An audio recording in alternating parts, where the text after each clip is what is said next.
సుమన్ టీవీలో మీ business promotions కోసం ఈ కింది నెంబర్ను సంప్రదించగలరు.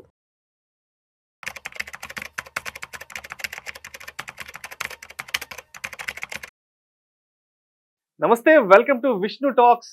నేను మీ విష్ణు. ప్రస్తుతం నాతో పాటు senior stock market analyst Eedara Ramakrishna గారు ఉన్నారు. వారితో మాట్లాడదాం. ఈదర రామకృష్ణ గారు నమస్తే సార్. నమస్తే అండి. Welcome to Vishnu talks. So Eedara Ramakrishna గారు, ఒక్కసారి ఈ వారం మార్కెట్లు క్లోజింగ్ చూద్దాం. ఈ వారం గురువారం నాటికి మార్కెట్ అని క్లోజ్ అవ్వడం జరిగింది. సెన్సెక్స్ ఏమో 73,828 వద్ద క్లోజ్ అయింది. నిఫ్టీ ఏమో 22,397 వద్ద క్లోజ్ అయింది. గురువారం నాటికి, శుక్రవారం హోలీ సందర్భంగా మార్కెట్లకు సెలవు కాబట్టి గురువారం వరకు ఈ వీక్ లో మార్కెట్ రన్ అయింది. ఏంటి అసలు మార్కెట్లు రోజు రోజుకి వెనక్కి వెళ్ళిపోతున్నాయి. అసలు మార్కెట్లు మళ్ళా ముందుకు ఎప్పుడు వెళ్తాయంటూ కూడా ప్రతి ఒక్కరూ కళ్ళల్లో ఒత్తులు వేసుకుని ఎదురు చూస్తున్నారు. మార్కెట్లు కూడా ఎక్కడ పెద్ద ఈవెంట్స్ కానీ హడావుడి ఏం కనిపించట్లేదు. మొత్తం దలాల్ స్ట్రీట్ అంతా కూడా చాలా ఒక నైరాస్యంలో ఉంది. ఆల్మోస్ట్ 27 లక్షల కోట్ల రూపాయలు గత 8 సెషన్స్ నుంచి మార్కెట్ నుంచి వైప్ అవుట్ అయిపోయినాయి. ఏంటి అసలు ప్రస్తుతం మార్కెట్ల పరిస్థితి ఏంటి? ఎన్నాళ్ళ వరకు ఇటువంటి గడ్డు పరిస్థితులు మనం చూడబోతున్నాం అంటారు? ఈ వారం నిఫ్టీ కనుక చూసినట్లయితే, నిఫ్టీ కానీ మేజర్ ఇండిసెస్ కనుక చూసినట్లయితే కేవలం స్వల్పంగా 0.69% సెన్సెక్స్ నిఫ్టీ పడిపోవడం చూసాము. అట్లాగే బ్యాంక్ నిఫ్టీ పరంగా చూస్తే 0.9% పడిపోయింది. ఇంకా రియల్ పాయింట్స్ టర్మ్స్ లో చూస్తే నిఫ్టీ 150 పాయింట్స్ అరౌండ్, సెన్సెక్స్ 500 పాయింట్ల పైచులకు, అలాగే బ్యాంక్ నిఫ్టీ 400+ పాయింట్స్ నష్టపోవడం జరిగింది. అంతకుముందు వారంలో మార్కెట్స్ బాగున్నాయి, అంటే మార్కెట్స్ చక్కగా పర్ఫామ్ చేసినాయి. బాటమ్ నుంచి కొంత రికవరీ కనిపించింది. అయినప్పటికీ ఈ వారము కొంత మిక్స్డ్ న్యూస్లు రావడంతో, కొన్ని గుడ్ న్యూస్లు, కొన్ని బ్యాడ్ న్యూస్లు, ఇవన్నీ కూడా మార్కెట్ని కొంచెము సెల్లింగ్ వైపుకి లేదా కన్సాలిడేషన్ వైపుకి తీసుకెళ్ళాలని మనం అర్థం చేసుకోవచ్చు. దీంట్లో ముఖ్యంగా మనకి ఇన్ఫ్లేషన్ డేటా ఒకటి వచ్చింది. ఇది 7 నెలల కనిష్ట స్థాయికి పడిపోయింది. అంటే 3.61కి ఇన్ఫ్లేషన్ పడిపోవడంతో అది ఒక గుడ్ న్యూస్గా మనం చెప్పుకోవచ్చు. అంటే భవిష్యత్తులో రాబోయే మీటింగ్స్లో ఆర్బీఐ దాదాపుగా వడ్డీ రేట్లు తగ్గించే అవకాశాలు ఉన్నాయి. అంటే 25 బేసిస్ పాయింట్స్, అంటే 0.25% కనీస ఇంట్రెస్ట్ రేటు తగ్గించే అవకాశం ఉంది. అట్లాగే ఐఐపీ నెంబర్స్ కనుక తీసుకున్నట్లయితే, ఐఐపీ నెంబర్స్లో మంచి పెరుగుదల నమోదైంది. అంటే గ్రేటర్ దెన్ 5% ఐఐపీ నెంబర్స్ పెరగడం, అంటే ఇండస్ట్రియల్ ప్రొడక్షన్ పెరుగుతుందని అర్థం చేసుకోవచ్చు. సో ఇవి గుడ్ న్యూస్గా చెప్పుకుంటే, బ్యాడ్ న్యూస్ పరంగా మనకి ఇండస్ఇండ్ బ్యాంక్ రూపంలో వచ్చింది. అంటే ఇండస్ఇండ్ బ్యాంక్లో జరిగిన అవకతవకలు, అంటే గత 6 సంవత్సరాల నుంచి ఫారెక్స్ హెడ్జ్లో జరుగుతున్న అవకతవకల వల్ల డైరెక్ట్గా బ్యాంకు 1,500 కోట్ల రూపాయలు నష్టపోవడం మనం చూసాం. దాని ద్వారా ఆ న్యూస్ రిలీజ్ అయిన రోజున దాదాపుగా 27% ఆ షేర్ నష్టపోయింది. ఒక నిఫ్టీ 50లో ఉన్న స్టాకు ఒక గ్రేటర్ దాన్ 20% కోల్పోతే అది ఒక బ్యాడ్ న్యూస్. అంటే యుఎస్ ఎఫ్డిఏ రూపంలో బ్యాడ్ న్యూస్లు వస్తూ ఉంటాయి. యుఎస్ ఎఫ్డిఏ రూపంలో వచ్చిన బ్యాడ్ న్యూస్ అది ఎక్స్టర్నల్ ఫ్యాక్టర్, అది దానివల్ల పెద్ద మార్కెట్ ఇంపాక్ట్ అవ్వదు. కానీ ఇక్కడ ఏంటంటే ఇది ఒక స్కామా అనే డౌట్స్ వస్తున్నాయి. ఎందుకంటే రీసెంట్గా వచ్చిన రిజల్ట్స్ రాబోయే ముందు వారంలో సిఎఫ్ఓ రిజైన్ చేసి వెళ్ళిపోవటం, అట్లాగే 2023-24లో సిఇఓ అలాగే డిప్యూటీ సిఇఓ ఇద్దరు కూడా షేర్స్ అమ్ముకోవడం, ఇలాంటివన్నీ కూడా కొన్ని అంశాలు. అంటే ఇంకా ఏమన్నా పెద్ద స్కామ్ జరిగిందా ఇండస్ఇండ్ బ్యాంక్ లో అనే వార్తలు మార్కెట్లోకి వచ్చాయి. అట్లాగే రీసెంట్ గా జరిగిన ఆడిట్ లో కూడా ఎక్కడ కూడా బయటపడలేదు వార్తలు. దాని తర్వాత ఆడిట్ లో కూడా బయటపడిన వార్తలు తర్వాత బయటపడటంతో అది కూడా గత 6 సంవత్సరాల నుంచి ఎలా నెగ్లెక్ట్ చేశారు ఇవన్నీ కూడా అనేది పెద్ద ప్రశ్నార్థకంగా మారింది. సో దాంతో ఆ స్టాక్ ని చాలా సీరియస్ గా కిందకి తీసుకురావడం జరిగింది. సో ఇండస్ఇండ్ బ్యాంకు చాలా మేరకు నష్టపోవడం, 27% వరకు కింద తీసుకొచ్చారు. 27% నష్టపోయింది. Majority of the mutual fund portfolios లో ఉండే స్టాక్ ఇది. కాబట్టి చాలా మ్యూచువల్ ఫండ్స్ అంటే ఎన్ఏవీలు కూడా తగ్గుంటాయి. ఇది ఒక పెద్ద నెగిటివ్ కింద మనం చెప్పుకోవచ్చు. అదేవిధంగా మార్కెట్లకు సంబంధించి మరొక మేజర్ న్యూస్ ఏంటంటే, ఆల్మోస్ట్ 3,65,000 కోట్ల రూపాయలు లాక్ ఇన్ పీరియడ్ కంప్లీట్ అయ్యి అమౌంట్ అంతా కూడా బయటికి రాబోతోంది. అండ్ ఇదే ఉన్న మార్కెట్లో కొంత ఇంపాక్ట్ ఉండే అవకాశం ఉందంటారు. ఫిబ్రవరి 15 నుంచి మొదలైంది. బజాజ్ హౌసింగ్ ఫైనాన్స్, సెగిలిటీ, అట్లాగే హ్యూండై మోటార్స్, రీసెంట్ గా వచ్చిన పెద్ద ఐపీఓస్ లైక్ స్విగ్గీ, ఇట్లాంటి కంపెనీస్ లో, ఈ కంపెనీస్ కాకుండా ఇంకొక 90 కంపెనీస్ లో మొత్తం $3,42 billion amount worth of amount, అంటే 3,65,000 కోట్ల రూపాయల వర్త్. అది ప్రీ ఐపీఓ ముందు అలాట్ చేసిన షేర్స్ అన్ని కూడా లాక్ ఇన్ రిలీజ్ అవుతుంది. ఈ లాక్ ఇన్ రిలీజ్ అవటం అంటే అంతకుముందు ప్రీ ఐపీఓ ముందు తక్కువ రేట్ల వద్ద కొనుక్కున్న ఇన్వెస్టర్స్ వాళ్ళు కొంత సెల్లింగ్కి పాల్పడే అవకాశం ఉంది. అంటే మొత్తం 3,65,000 కోట్లు అమ్ముకుంటారని కాదు, కనీసం దాంట్లో 1,00,00,000 కోట్ల రూపాయల దాకా అమ్మకాలు జరిపే అవకాశం ఉంది. అంటే రాబోయే 2 నెలల్లో, అంటే ఏప్రిల్ మే మాసాలు, అలాగే ఈ మార్చిలో మిగిలిన 10 రోజులు మొత్తం కలుపుకుంటే దాదాపు ఒక 70 రోజులు ఇంకా ఒక సెల్లింగ్ అనేది ఈ లోకల్ డొమెస్టిక్ కానీ ఎవరైతే ప్లేస్మెంట్స్ వచ్చి ఉంటాయో వాళ్ళందరూ కూడా అమ్మే అవకాశం ఉంది. సో వాళ్ళ అమ్మకాలు జరిపితే మార్కెట్లో ఎలాగో ఎఫ్ఐస్ కంటిన్యూస్గా అమ్ముతున్నారు. ఇప్పటికే వాళ్ళు $26 బిలియన్ సరుకు అమ్మారు గత 5 నెలల్లో. సో వాళ్ళు 25 బిలియన్లు అమ్మటం, మళ్ళీ ఇప్పుడు 42 బిలియన్లో రాబోయే లాక్-ఇన్ పీరియడ్ ఎండ్ అయిన 42 బిలియన్లో కనీసం ఓ 15 బిలియన్లు అయినా వాళ్ళ అమ్మకాలు జరిపితే మార్కెట్లో పెరగటానికి అది ఏమాత్రం దోహదపడదు. సో మార్కెట్లో ఇంకా సెల్లింగ్ వచ్చే అవకాశం ఉంటుంది. కాబట్టి మార్కెట్లో కొంచెము కన్సాలిడేషన్ నుంచి స్తబ్దుగా ఉండే అవకాశాలు రాబోయే 2 నెలలకి క్లియర్గా కనిపిస్తాయి. అండ్ అదేవిధంగా ఎలన్ మస్క్ కు సంబంధించిన స్టార్లింక్ నెట్వర్క్ కూడా భారత్ లో అడుగు పెట్టడానికి సర్వం సిద్ధం చేసుకుంటుంది. దీనికి సంబంధించి ఒక 4-5 మంత్స్ బ్యాకే, అంటే ఆల్మోస్ట్ సెప్టెంబర్ అక్టోబర్ ఆ టైంలో మీరు ఒక ప్రిడిక్షన్ చెప్పారు. ఇలా అమెరికా ఎన్నికలకు సంబంధించి మనం ఒక 4 మంత్స్ బ్యాక్ మాట్లాడుకుంటున్నప్పుడు చెప్పారు, అక్కడ ట్రంప్ గాని అధికారంలోకి వస్తే కనుక ఎలన్ మస్క్ కు సంబంధించిన వ్యాపారాలు కూడా భారతదేశంలో పెద్ద ఎత్తున విస్తరించే అవకాశం ఉందని కూడా చెప్పడం జరిగింది. ఆ రోజు చాలా మంది మన వీడియోస్ కింద కామెంట్ల రూపంలో కూడా విమర్శించారు, అంత సీన్ ఏం లేదు, ఎలన్ మస్క్ ఇక్కడ పీకేది ఏం లేదు, ఇక్కడ అంతా పెద్ద పెద్ద వాళ్ళంతా ఉన్నారని కూడా అప్పుడు అన్నారు. బట్ ఇప్పుడు చూస్తే ఎలన్ మస్క్ కి సంబంధించిన టెస్లా కానీ, స్టార్లింక్ నెట్వర్క్ కానీ ఇవన్నీ కూడా భారత్ లో ప్రవేశించేందుకు పెద్ద ఎత్తున ఇక్కడ వాళ్ళ వ్యాపార సామ్రాజ్యాన్ని విస్తరించేందుకు అటు అమెరికా ప్రభుత్వాలు కానీ, ఇటు భారత్కి సంబంధించిన ప్రభుత్వాలు కానీ కూడా చాలా చురుకుగా పనిచేస్తున్నాయి. సో మరి స్టార్ లింక్ ఎంత ఇంపాక్ట్ చేయబోతోంది మన ఇండియన్ టెలికాం సర్వీసెస్ ని అండ్ ఇక్కడ ఉన్నటువంటి పెద్ద పెద్ద వ్యాపారాన్ని కూడా? స్టార్ లింక్ రావటం అనేది ముందుగా వార్తలు వచ్చాయి, ఆ టైంలో కూడా వార్తలు వచ్చాయి, అదే మనం ప్రస్తావించడం జరిగింది.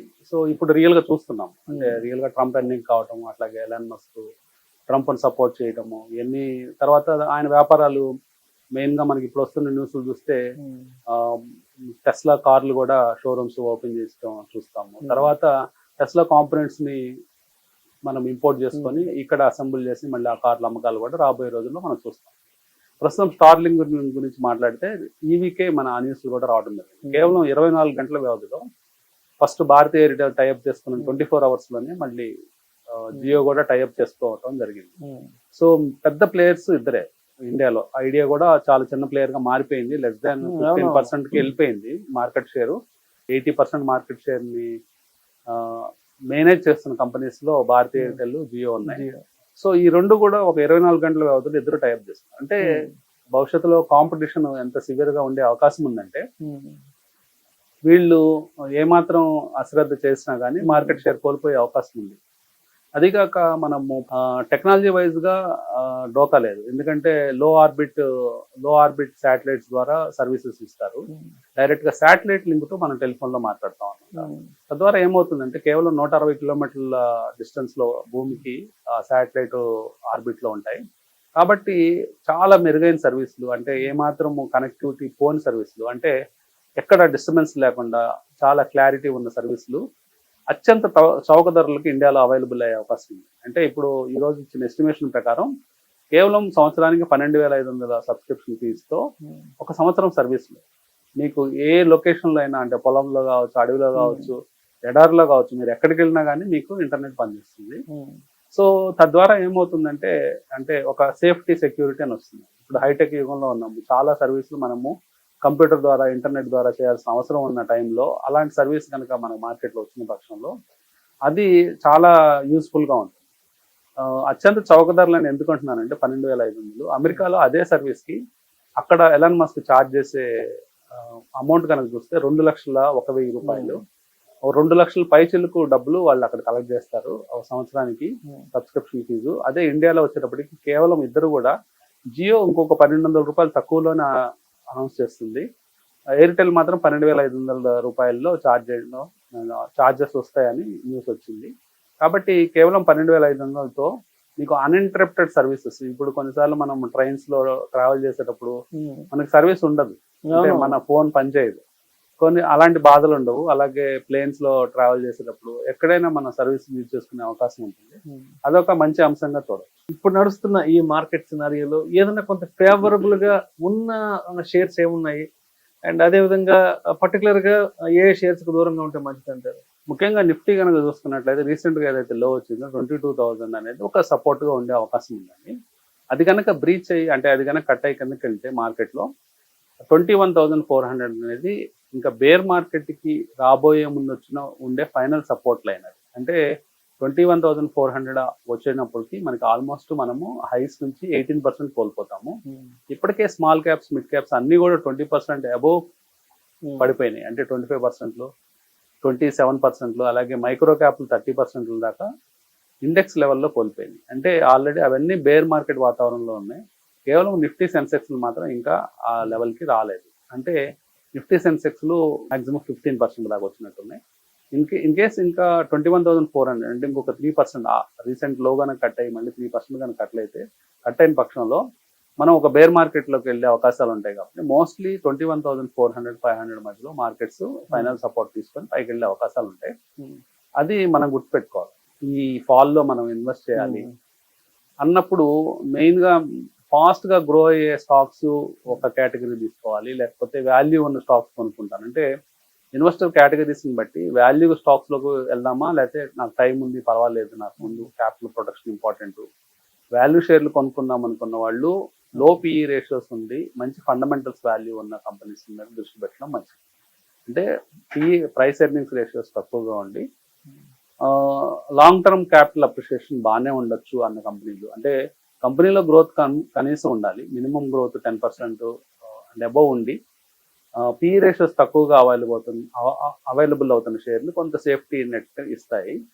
అట్లాగే గ్రోత్ కంపెనీస్ కనుక చూస్తే ఏ సెక్టార్లు అంటే పర్టికులర్గా కన్జ్యూమర్ టెక్నాలజీ. అంటే ఇప్పుడు టెక్నాలజీ అనేది కేవలం ఐటీ సర్వీసెస్ కాకుండా చాలా చోట్ల మనకి టెక్నాలజీ వచ్చింది. ఆ టెక్నాలజీ స్టాక్స్ కనుక ఫాల్ అయినప్పుడు, అంటే ఇప్పుడు ఫర్ ఎగ్జాంపుల్ జొమాటో ఉండొచ్చు, లేకపోతే పేటిఎం ఉండొచ్చు, లేకపోతే ఇవన్నీ కూడా ఇంకా ఫాల్ అవుతాయి. ఇప్పుడేమీ ఆగవు, ఇంకా ఫాల్ అయ్యే అవకాశాలు ఉన్నాయి. అలాంటివి అంటే కార్ ట్రేడ్ ఇలాంటి కంపెనీస్ అన్నీ కూడా టెక్నాలజీని వాడతాయి, అలాగే కన్జ్యూమర్కి సర్వీసెస్ ఇస్తాయి. ఇట్లాంటి సర్వీసెస్ తీసుకునే కంపెనీలు అవి బాగా తర్వాత భవిష్యత్తులో ఫాస్ట్గా గ్రో అయ్యే ఛాన్సెస్ ఉంటాయి. కానీ ఇప్పుడు ఇమ్మీడియట్గా ఇక్కడే కొనాలంటే లేదు, ఇంకా ఫాల్ ఉండొచ్చు. వాటిలో ఇంకా ఫాల్ అయిపోయిన తర్వాత ఇప్పుడు పాలసీ బజార్ ఇట్లాంటివన్నీ కూడా అట్లాంటి టెక్ కంపెనీసే, ఈ కామర్స్ కంపెనీసే. సో ప్రస్తుతం ఏంటంటే వెయిట్ వాచ్ చేసి ఆ స్టాక్స్ బాగా పడిపోయిన తర్వాత కొంత మళ్ళీ రికవర్ అయ్యే పాత్లో ఫస్ట్ రికవర్ అయ్యేవి అవే ఉంటాయి. అంటే ఆయా సెక్టార్లో లీడర్షిప్ ఉండాలి. ఆ సెక్టార్లో లీడర్షిప్ ఉన్న కంపెనీస్ త్వరగా కోలుకునే అవకాశాలు ఉంటాయి, వాటి మీద దృష్టి పెట్టమని. అండ్ అదేవిధంగా రేపు మార్చి 17th మండే నుంచి మార్కెట్లను ఎలా అబ్జర్వ్ చేయాలంటారు? మార్కెట్స్లో ఈ వారం మనకి ఒక హాలిడే వచ్చింది. సో మండే నుంచి కూడా మనకు చూస్తే మార్కెట్స్లో ఎక్కువగా ఇన్వెస్టర్స్ ట్యాక్స్ హార్వెస్టింగ్ కి మొగ్గు చూపే అవకాశాలు ఉంటాయి. ఎందుకంటే మనకి ప్రథమార్థంలో మంచి లాభాలు పొందారు ఇన్వెస్టర్స్. మార్చి నుంచి 2024 మార్చి నుంచి సెప్టెంబర్ దాకా.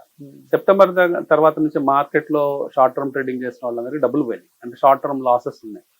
అంతకుముందు షార్ట్ టర్మ్ గెయిన్స్ ఉన్నాయి. మార్చి నుంచి అంటే ఏప్రిల్ 1 నుంచి చేసిన వాళ్ళందరికీ మొదటి 6 నెలలు షార్ట్ టర్మ్ గెయిన్స్ ఉన్నాయి.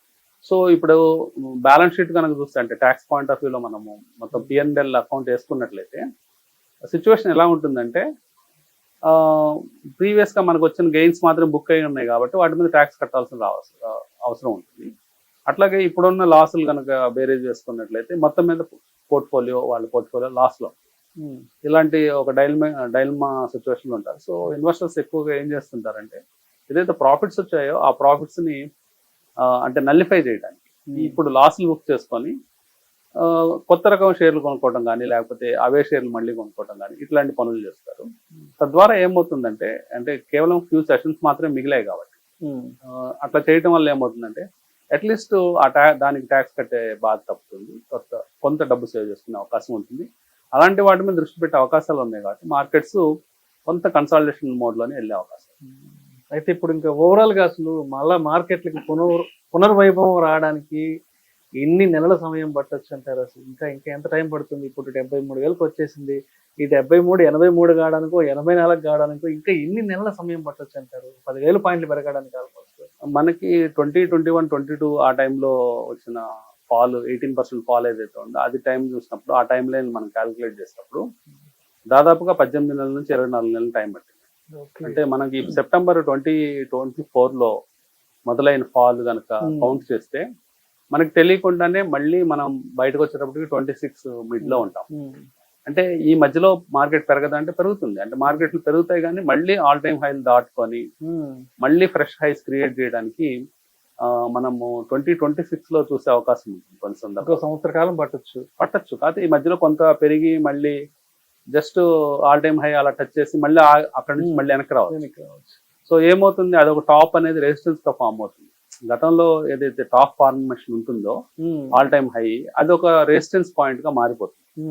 సో అక్కడికి వచ్చినప్పుడు సెల్లింగ్ బాగా ఎక్కువగా వస్తుంది, ఇంటెన్సిఫైడ్ సెల్లింగ్ వస్తుంది. తద్వారా ఏమవుతుందంటే మార్కెట్స్ మళ్ళీ ఫాల్ అయిపోయి మార్కెట్స్ మళ్ళీ రైజ్ అయ్యి ఆ రెసిస్టెన్స్ లైన్ ని మల్టిపుల్ టైమ్స్ అటెంప్ట్ చేస్తే గానీ ఆ రెసిస్టెన్స్ బ్రేక్ అవుతుంది. అలాంటి సినారియోస్ అన్ని కౌంట్ చేసుకుంటే మనకు తెలియకుండానే 18 నెలల నుంచి 24 నెలలు స్టార్టింగ్ పీరియడ్ నుంచి పట్టే అవకాశం. కానీ ఇది డైజెస్ట్ కాదు, ఎప్పటికప్పుడు పెరిగిపోతుందని ఆశతో ఉంటారు. కానీ అట్ ద సేమ్ టైం షేర్లు పెరగవంటే పెరుగుతాయి. ఎందుకంటే ఒక బాటమ్ నుంచి పైకి పెరిగే ప్రాసెస్ లో మళ్ళీ ఆల్ టైమ్ హై ప్రాసెస్ మనం కౌంట్ చేస్తే ఇప్పుడు సపోజ్ 22,000 దగ్గర ఉన్నాం మళ్ళీ ఆల్ టైమ్ హైకి వెళ్ళాలంటే 26,000 చిల్లర. అంటే దాదాపుగా 4,000 పాయింట్లు జర్నీ చేస్తేనే కానీ మళ్ళీ ఆల్ టైమ్ హైకి వెళ్ళేది. ఈ జర్నీలో కూడా ప్రాఫిట్స్ వచ్చే అవకాశాలు ఉంటాయి, షేర్లు పెరిగే అవకాశాలు ఉంటాయి, మంచి షేర్లు డబుల్ అయిపోయే అవకాశాలు ఉంటాయి. సో ఇలాంటి ఆపర్చునిటీస్ మన కళ్ళ ముందే కనిపిస్తూ ఉంటాయి. సో మనము ఉన్న స్టాక్స్ లో ఎగ్జిట్ అయ్యి రైట్ స్టాక్స్ లో కనుక ఉన్నట్లయితే మన పోర్ట్ఫోలియోస్ 2 సంవత్సరాలు కన్సాలిడేషన్ ఒక రేంజ్ బౌండ్ మార్కెట్ లో ఉన్నప్పటికీ మన పోర్ట్ఫోలియోస్ షైన్ అయ్యే అవకాశాలు ఉంటాయి. సో మొత్తానికి ఇంకా ఒక సంవత్సర కాలం వరకు పట్టొచ్చు. మళ్ళీ మనం 80,000 పైచలకు మార్కెట్ చూడాలండి. Thank you sir, thank you so much Sitaramakrishna గారు. Thank you.